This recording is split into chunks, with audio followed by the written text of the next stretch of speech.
So the challenge for anybody, or for a spiritual seeker,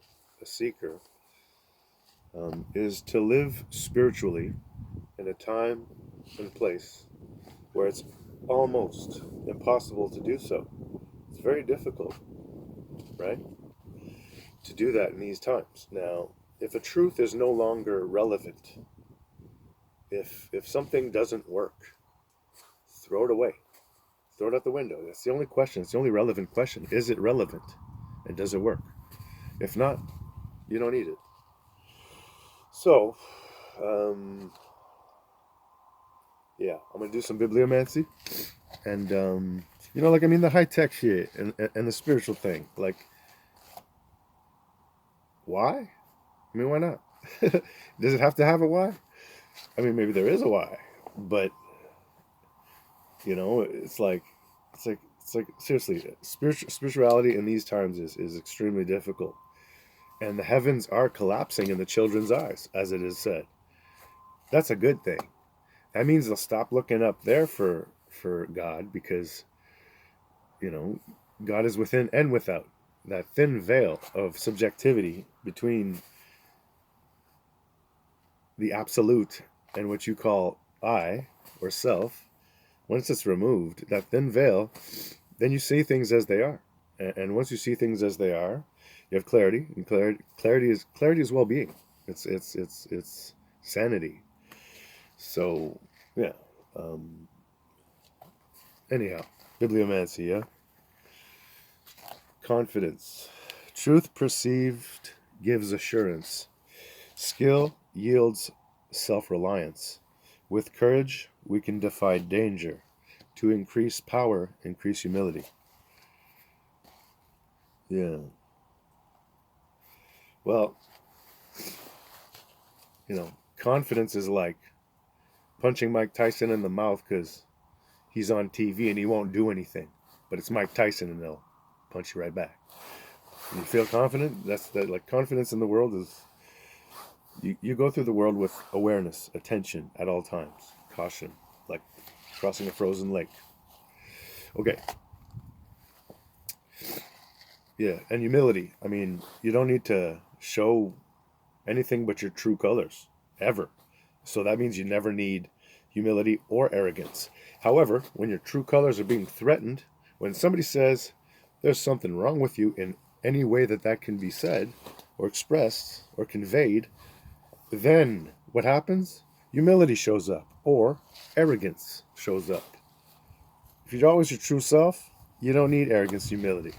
But for y'all who don't know, when you do this move here, right, like that, this is power, and this is humility. You mask your power with humility. Okay. Anyways. So, Southern Hemisphere is today's page. They say you are God, but everyone is. Sorry, the page is absolute. Okay. They say you are God, but everyone is. They say all is God. Then why are there differences? They say all is an illusion, but does that include God? Those who follow Tao, I'll just say Tao, because people are like, what's Tao? Tao. Oh, you don't got to be all ninja, Nico. Chinese people hate when I do that. When I talk to them for too long, they're like, don't do that. Sorry. Really, I'm sorry. So, absolute. Shit. Those who follow Tao declare that there is no evidence that a God created our world. They have not found any empirical proof, and they cannot accept the idea philosophically. The reason that God must be absolute in this, and this means oneness, omnipotence, omniscience. Sorry, I don't know that word. And omnipresence. Naturally, anything separate and distinct would not satisfy this criteria. If there was a God and a world that God created, then there would be two things, and God could not then be considered absolute. If there were an absolute God, there could not be anything separate from God. Excuse me. Everything is God. We are also God. However, we fail to realize this. Why? Because we look for God outside of ourselves. We make the mistake of taking ourselves as the viewer and then seek God as the object of our examinations. Unfortunately, everything we perceive is tainted by our subjectivity, and anything that we define as God out there cannot be God because it is not absolute. All you've found is something that exists in relation to your perceptions. You are God. The only way to confirm this is to remove the barrier of subjectivity that prevents you from realizing your essential oneness with all things. So that inner veil, that veil of inner and outer, that thin veil to be removed in each's own time. Once you do that, you have clarity. The thing is like it said, there's nothing that God isn't. God means absolute. But the idea of, if you're thinking, a white man with a beard on a cloud, why was it that image? Because that idea was invented. An invention means a lie, in a sense. Okay, not really, but it was invented by old white guys with beards on clouds. Okay, like, I'm not trying to discredit the validity of it, because it's an absolutely wonderful thing, because it does work. It still works. And it's not a matter of, is God this or that? God is absolute. See, I don't believe in God or anything because I know the reality of God for myself, to the degree to which I have personally experienced it. Yes, we're God, but that doesn't mean that man is equal to the source of creation. Who created this universe? It sure wasn't us. It sure wasn't you, right? Excuse me. The source of creation, whoever, whatever, however it was, man in this psychological process thinks they're above nature and creation. No, you're not. You're just part of it. Okay? That's it. So, today's page in the Northern Hemisphere, accountability. Excuse me. I've got the sniffles, man. The fucking medications. I'm saying? Sorry. They're still poisoning me. What can I do? Accountability. A father without a father has difficulty balancing. A master without a master is dangerous. We look up to our parents, our teachers, and our leaders with trust and expectation.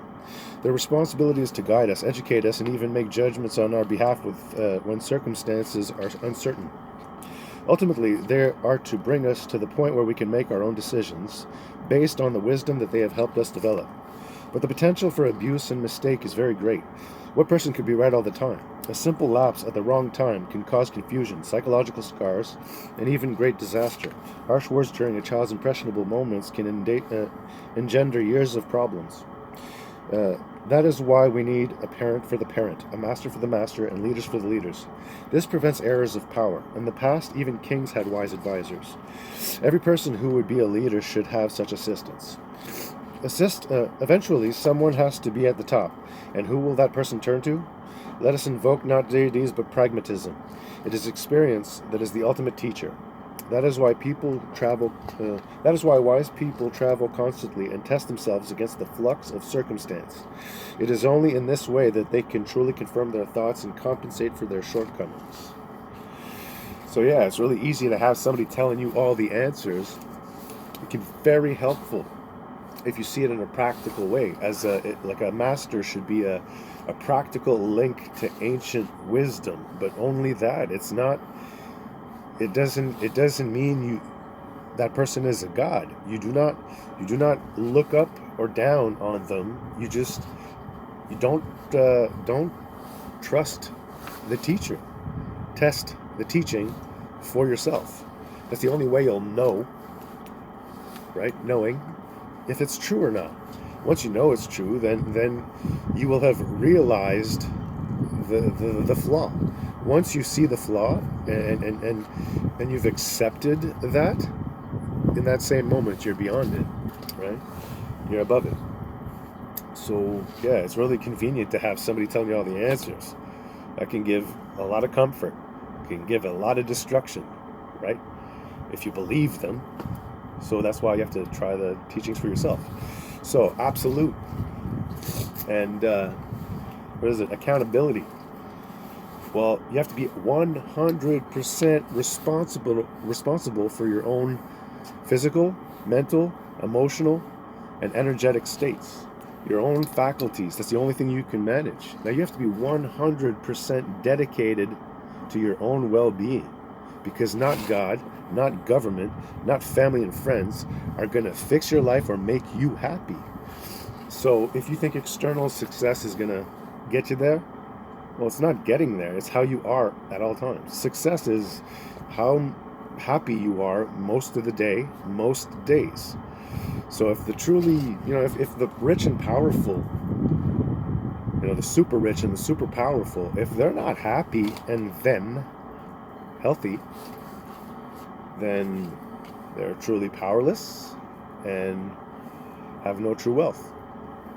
Because it's really rare, the people who obtain the bounty, the true bounty of this earth. It's really rare. That's why they say it's the trick is to live spiritually in a world where it's almost impossible to do so. A time and place where it's almost impossible to do so. So if a truth is no longer relevant, throw it away. Does it work? Is it relevant? If so, do that. Peace.